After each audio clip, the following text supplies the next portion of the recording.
Semua orang bisa bersandiwara, tapi tidak semua orang bisa menyembunyikan dosa dari seorang ibu yang mengawasi dalam diam.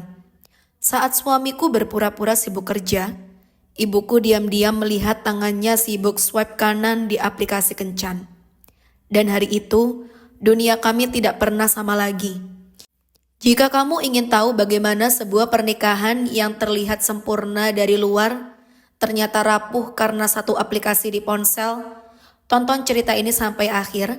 Jangan lupa dukung channel ini dengan menekan tombol subscribe, tinggalkan komentar untuk berbagi pandanganmu, dan like jika kamu merasa kisah ini membuka mata dan hati. Namaku Sari, usia 29 tahun. Baru 3 tahun menikah dengan Raffi. Di awal pernikahan semuanya seperti kisah cinta impian. Raffi romantis, penuh perhatian, dan terlihat sangat bertanggung jawab. Kami tinggal di rumah kecil peninggalan orang tuaku di Bekasi.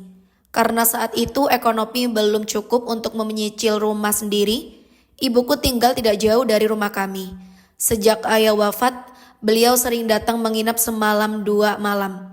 Awalnya aku pikir itu bentuk kasih sayang, tapi ternyata ada hal lain yang membuatnya ingin selalu dekat. Raffi seorang karyawan swasta yang sering lembur. Katanya, tapi akhir-akhir ini intensitas lemburnya meningkat drastis. Aku mulai curiga, tapi tak punya bukti. Hingga suatu malam ibuku berkata lirih padaku, "Sari, kamu yakin Raffi lembur kerja? Bukan lembur yang lain?" Aku tertegun. Tatapan ibuku menusuk, seolah dia tahu sesuatu.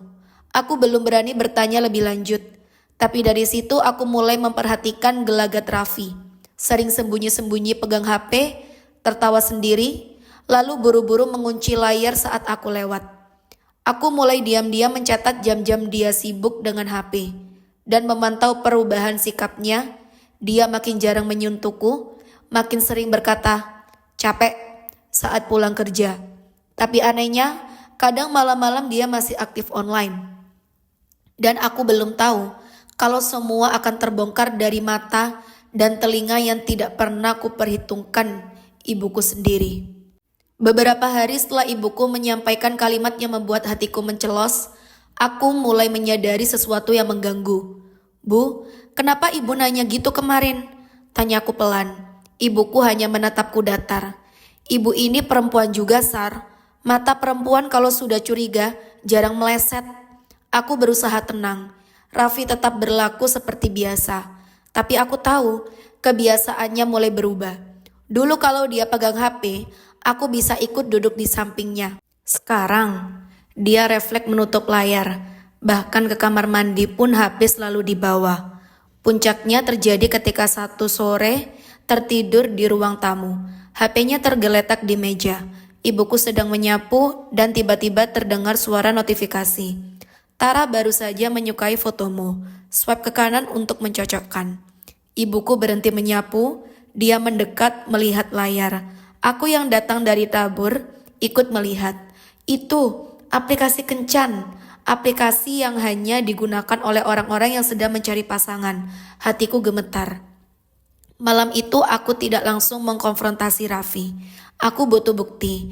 Aku minta bantuan temanku yang biasa bekerja di bidang IT. Ia membantuku membuat akun palsu di aplikasi yang sama. Aku memakai foto lain, nama lain, dan benar saja, hanya butuh 2 hari akun palsu itu cocok dengan Raffi. Profilnya menggunakan foto profesional, namanya bukan Raffi, tapi Andra. Status single, looking for someone real. Air mataku jatuh membaca bionya. Setiap malam aku chatting dengannya sebagai Tiania. Dia tidak tahu sedang bicara dengan istri sendiri. Di chat itu dia genit, nawari kopi, bahkan bilang sedang lelah karena hidup sendirian. Aku belum nemu perempuan yang bisa ngertiin aku. Kalimat itu menusuk. Aku istri sahnya yang selama ini memasak, mencuci, menjaga rumah, dianggap tak cukup.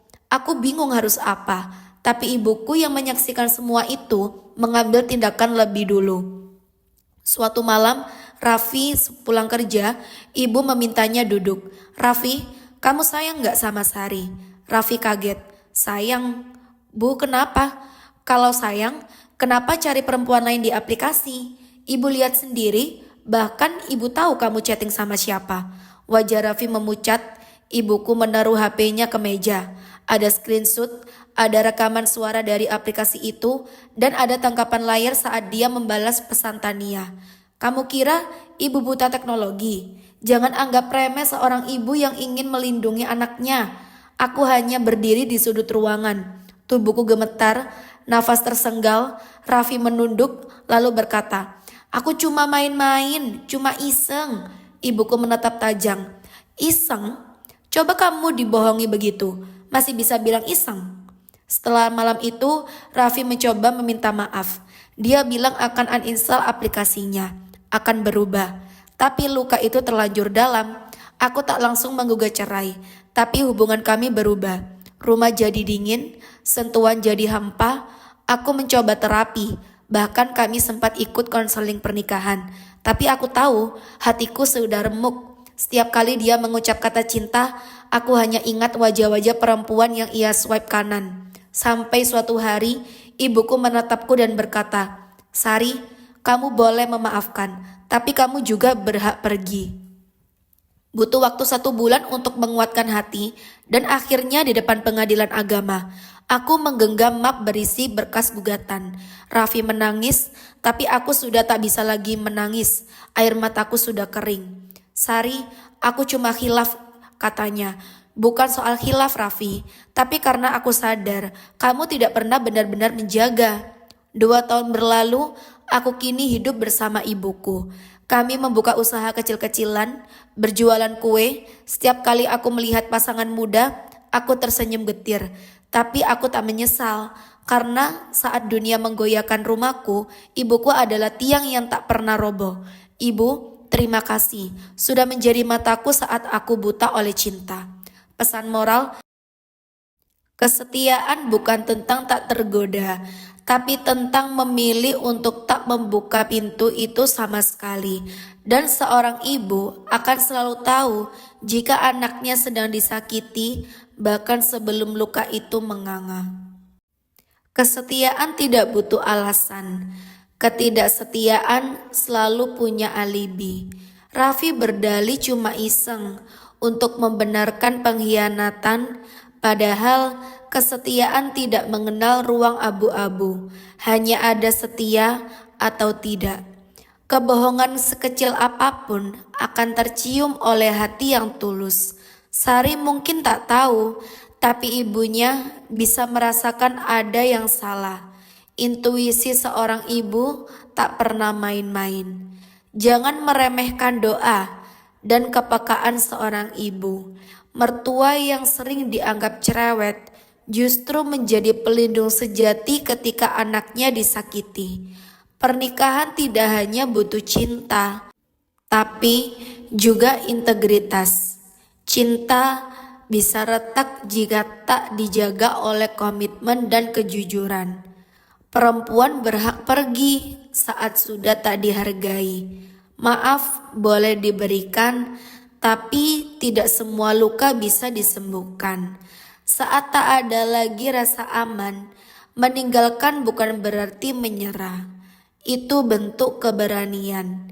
Jangan bermain dengan perasaan, terutama dalam ikatan suci. Aplikasi kencan mungkin terlihat sebagai hiburan, tapi dalam pernikahan, itu adalah pintu awal kehancuran. Pengkhianatan tidak pernah bisa disembunyikan selamanya.